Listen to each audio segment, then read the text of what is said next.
When it comes to running and lifting, most people pick a lane, but me, I refuse to. And here's why HYROX Pro demands both. Good morning, everybody. In today's episode, I'll be talking about why I have become a runner and a lifter. And it's not just because of this HYROX journey. Main reason why is because I don't know if you can see, I've had a few knee surgeries done on my knees, and lifting is the only thing that keeps me going and not injuring myself. So the types of runs that I like to do for this training session, and I've already talked about this, are interval/tempo runs. So today I'm going to do a tempo run, I believe, and I like to do easy runs and long runs. I only get hardcore with doing long runs to a T if I'm training for an actual running race, but that's not the case for this time. And I just need to lift more. I need to be stronger, so more lift heavy. So talking about the history, I've already explained this in my first video, but growing up playing sports, I've been prone to being injured, and not a lot of people know this unless they see my scars, is that I've had 4 knee surgeries, technically 5, because my 4th tear I had to do 2 surgeries on. And yes, I was very dumb. I should have just stopped playing. But if you've been watching the World Cup, you know how much people love soccer. I love soccer just as much. And I had to quit and stop injuring myself because I've torn my knee so many times that I just didn't want to injure myself anymore. And lifting was the only way I can continue running. And it was really tough for me identity-wise because that was all that I had at the time. And now I just run and lift at the same time so that I can stay strong, and I enjoy working out, which is a different type of love that I've grown to enjoy lately. So today is a running day, obviously. Today I'm actually working on a 5K mile trial, even though I did that this weekend, but it's actually cooler than the day that I did it, so I'm curious to see how fast I can go. But it wants me to sit at 7:40 pace for 3.1 miles.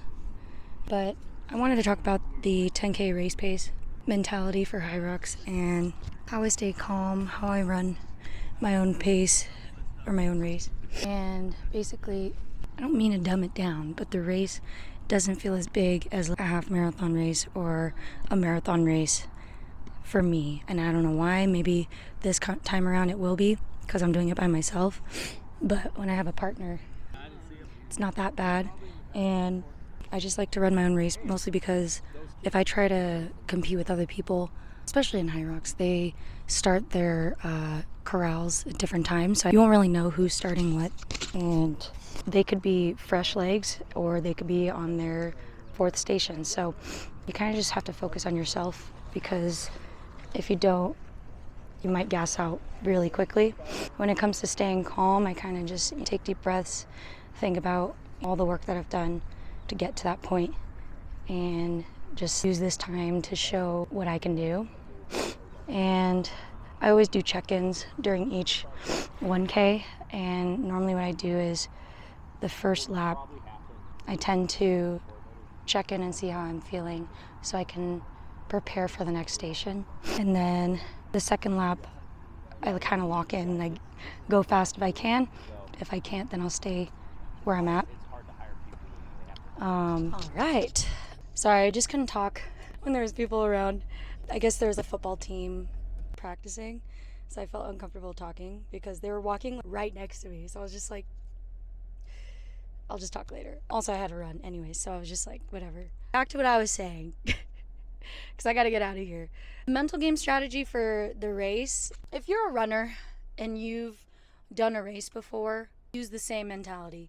If you're a lifter and you're just getting into running, just getting into HYROX, I would practice running without your headphones or earbuds, because you're not going to be able to wear them during race day.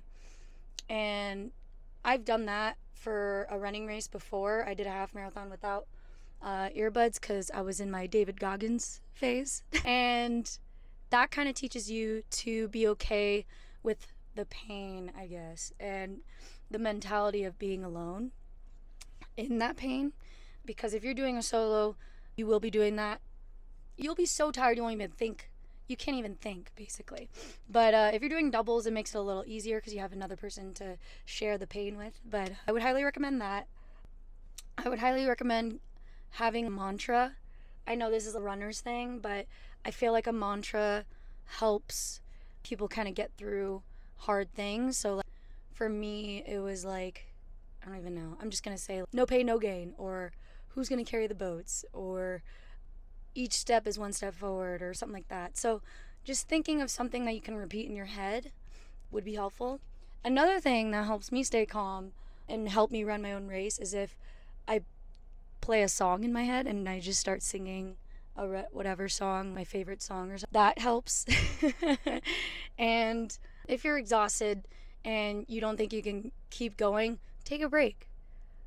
You're not in the pros unless you are. You're not an elite unless you are. But if you're not either of those, you could take a break, girl. You could walk, for all I care. No one cares. I went to Mexico City, people were walking. It's really not how fast you get there, it's when you get there. It's like if you make it to the finish. That's your only goal. So run your own race. Just get to the finish line. That's all you need to do.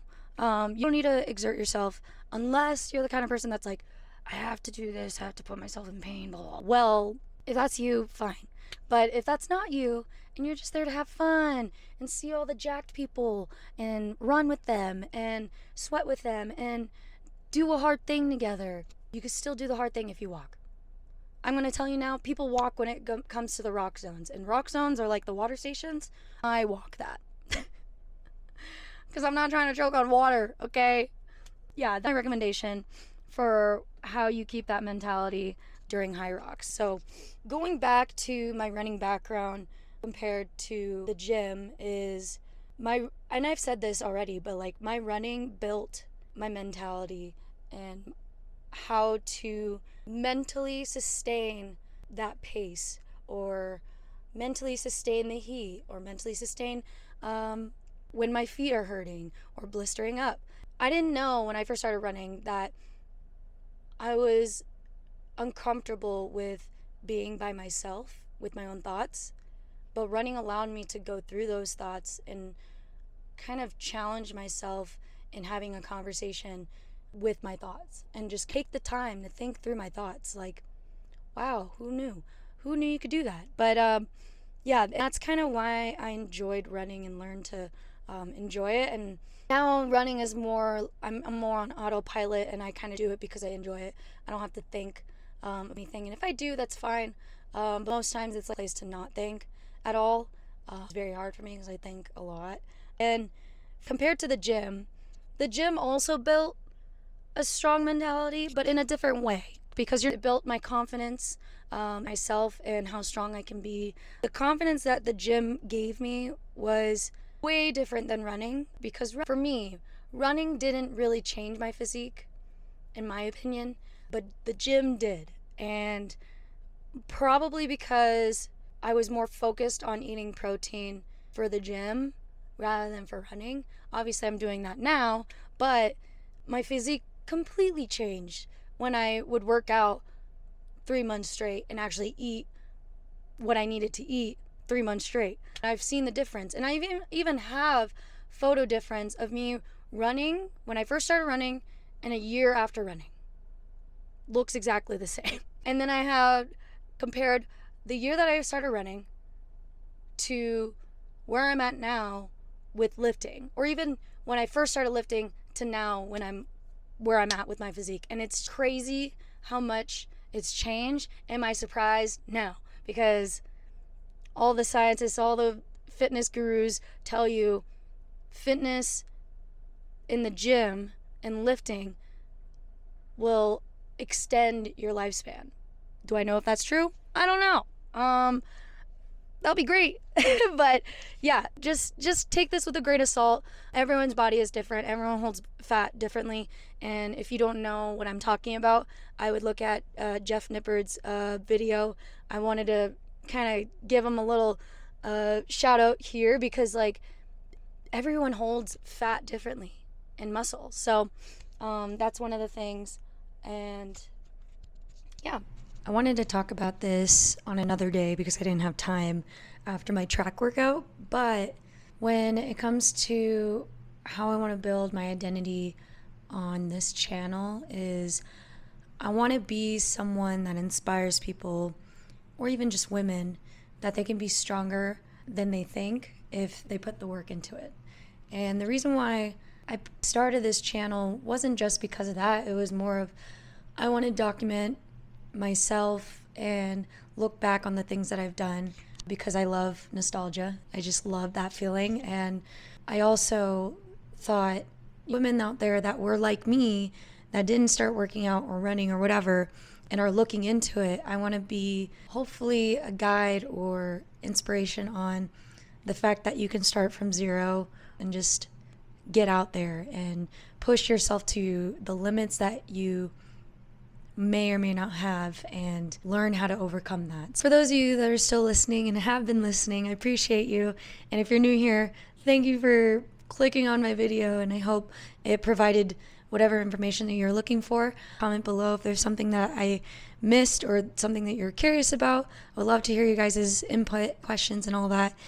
And yeah, I feel like this series has given me an opportunity to show off what I can do, let alone doing the HYROX race. And yeah, keep on following along. And yeah, this video actually is the start of phase 2 of my series, and I'm excited for the following video. So I'll see you guys next week. Okay.